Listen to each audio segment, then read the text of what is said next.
mula sa aklat ng mga bilang. Noong mga araw na iyon mula sa bundok ng Hor, nagpatuloy ang mga Israelita patungong dagat ng mga tambo upang lihisan ang Edom. Dahil dito, nainip sila sa pasikot-sikot na paglalakbay na yaon.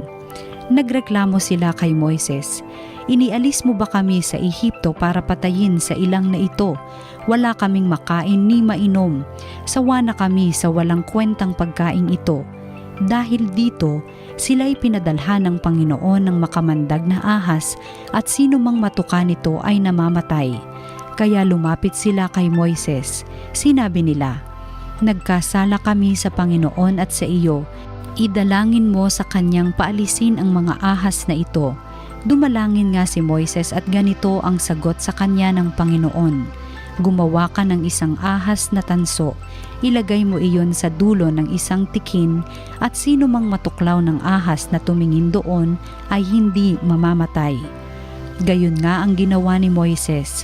Mula noon, lahat ng matuklaw ng ahas ngunit tumingin sa ahas na tanso ay hindi namamatay.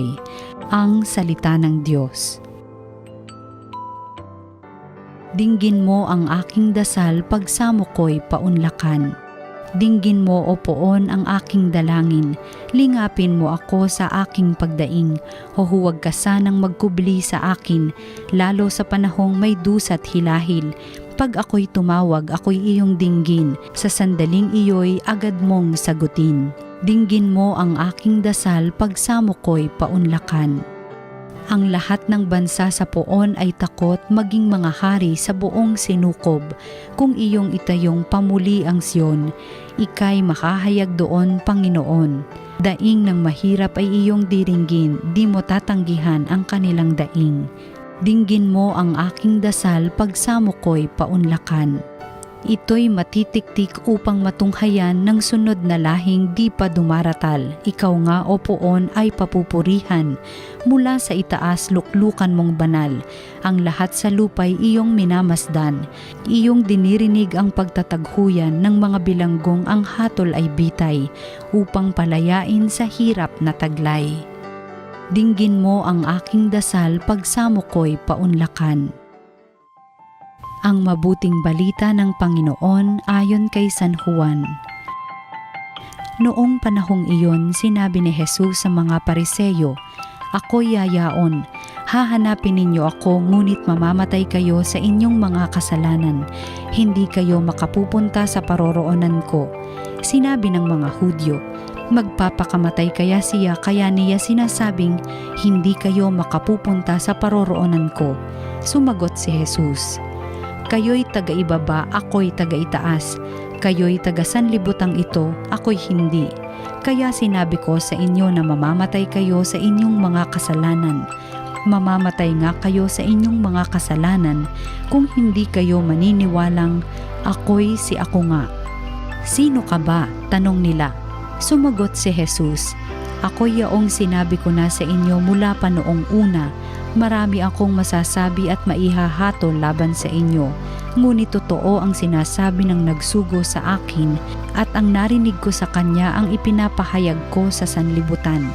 Hindi nila maunawaan na siya'y nagsasalita tungkol sa Ama. Kaya't sinabi ni Jesus, "Kapag naitaas na ninyo ang anak ng tao, malalaman ninyong ako'y si ako nga. Wala akong ginagawa sa ganang sarili ko lamang. Nagsasalita ako ayon sa itinuro sa akin ng Ama, at kasama ko ang nagsugo sa akin.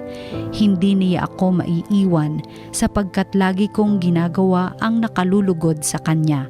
Marami sa nakarinig nito ang naniwala sa Kanya." Ang mabuting balita ng Panginoon. Pinupuri ka namin, Panginoong Hesukristo. Magandang araw sa ating lahat. Halina't pagnilayan natin ang salita ng Diyos. Sa ating unang pagbasa, nakita natin ang pagpapatuloy na paglalakbay ng bayan ng Israel. Paglalakbay sa lupang hindi nila alam kung saan sila pupunta, pero may pinangako ang ating Panginoon. Dumating yung mga panahon na gutom sila at humingi ng pagkain sa Diyos. Mahabagin ng Diyos, maunawain, kaya't nagpapadala ng kanilang pangangailangan. Kaya nga't pinadala ang pagkain na mula sa langit, manna, bread from heaven. Alam nyo, dumating yung punto na nagsawa sila. Yun at yun ang kinakain nila. At kahit may pagkain pakiwari nila, gutom sila. Gutom sila. Kaya nga't ano nangyari? Pumunta kay Moises at nanisi. Bakit mo kami dinala dito? Mamamatay kami dito. Sana hinayaan mo na lang kami doon sa Ehipto para mamatay. At least doon may pagkain kami. Gugustuhin na magpaalipin. Basta lamang masarap, masaya ang buhay. Pero hindi yan ang gusto ng Diyos. Ayaw ng Diyos ng masaya, masarap, pero alipin. Hindi ba natin alam, ganyan ang ginagawa ng kasalanan sa atin? Pakiwari masarap, masaya, pero panandali ang saya, panandali ang sarap. Pero kahuli-hulihan, anong estado natin? Alipin. Hindi tayo nilikha ng Diyos upang maging alipin. Nilikha tayo ng Diyos upang kanyang maging mga anak, malaya, may dangal, hindi alipin. Kaya naman ang hamon ng ating pagbasa ay tingnan natin kung saan tayo dinadala ng ating Panginoon.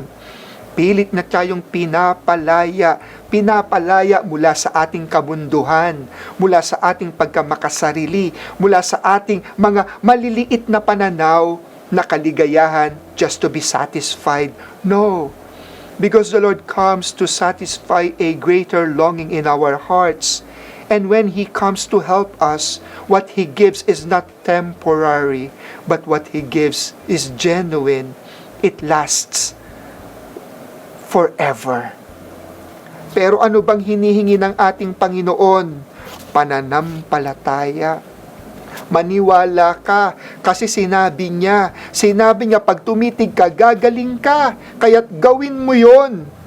Pag di mo sinunod, mananatili kang patay, mamamatay ka.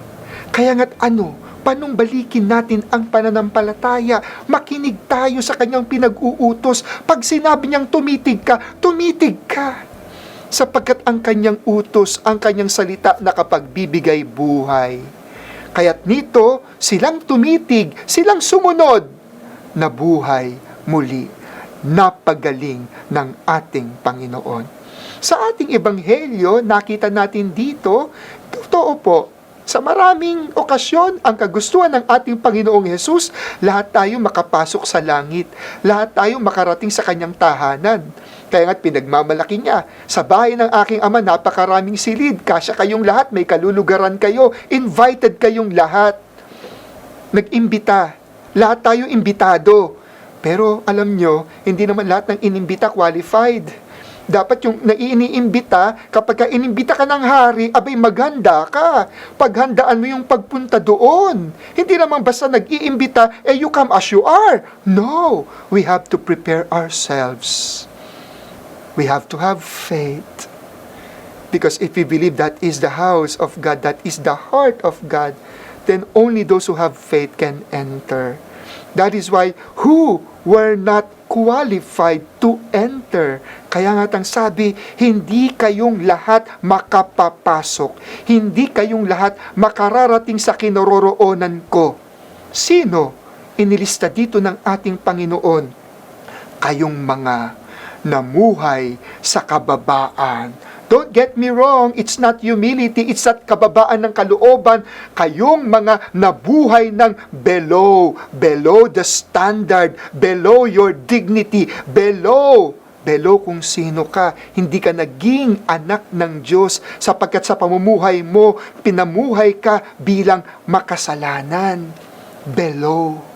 Pero hindi lang yun hindi lang sa sarili.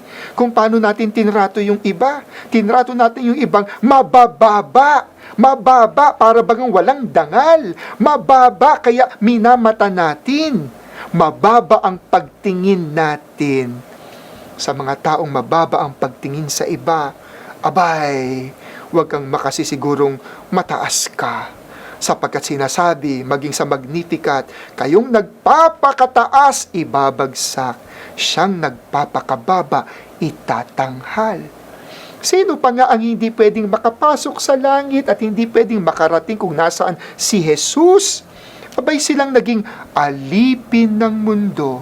You who belong to the world. Because you think this is it. And what did you do? You marry, you eat, you drink.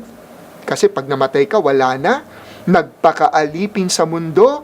Well, sad to say, hindi dito natatapos ang lahat.